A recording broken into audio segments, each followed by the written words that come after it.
New Jersey is now investigating a software glitch that accidentally added thousands of non-citizens to the state's voter rolls.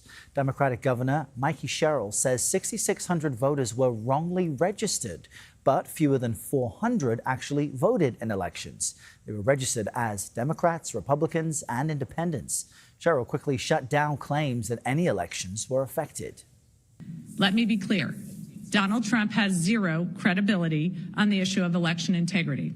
For the past 10 years, he's cried wolf and peddled bizarre conspiracy theories about fraud with no evidence.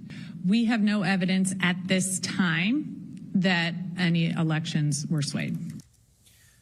CBS News election law contributor David Becker joins us now to discuss this. He's also the executive director and founder of the nonpartisan nonprofit Center for Election Innovation and Research. David, good morning. We've had conversations about how unlikely and how unprecedented it is that any votes have been manipulated or affected in previous accusations of fraudulent elections. But how does something like this happen when non-citizens are registered?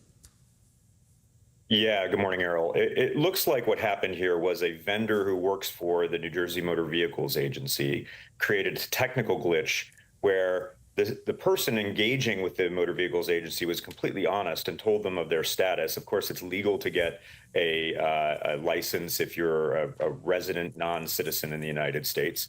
And that technical glitch did not remove that person from the voter registration workflow where they might have been sent to be registered to vote.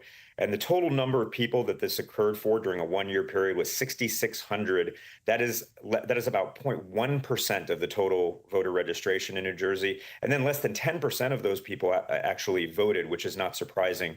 They probably didn't even know they were registered in many cases. And that 400 people who might have voted illegally represented 0.009% of the people in New Jersey who voted in 2024, for instance. And just to put this in perspective, Kamala Harris defeated Donald Trump in New Jersey in 2024 by over 250,000 votes. So I think Governor Sherrill is being transparent about this, has done the best she can to determine exactly what happened. She's put the vendor in review. They're fixing the problem. But it's also true that they have the best tools available to fix this, remove the non-citizens from the list, and ensure it doesn't happen again.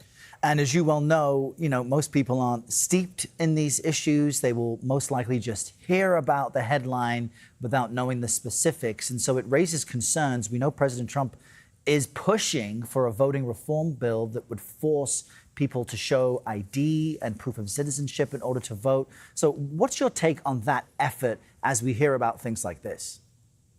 Yeah, so first of all, we should understand the non-citizen registration and voting is extremely rare in the United States. And you don't have to take my word for it. You don't have to take the word of Governor Sherrill in New Jersey. You can take the word of President Trump's own Department of Homeland Security, which has reviewed 68 million voter records. And even using incomplete data the Department of Homeland Security has, determined that they could confirm citizenship on 99.96% of those individuals. And even that remaining 0.04%, many of those are citizens as well, just DHS doesn't have the data on it.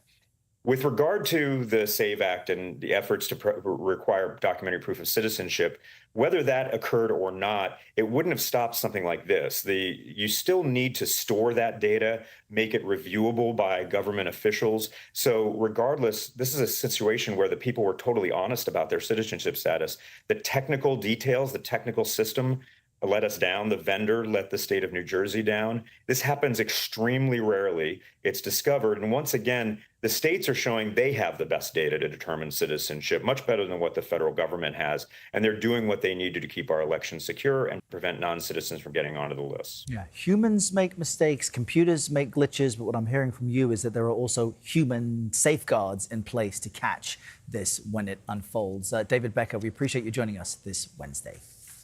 Thank you, Errol.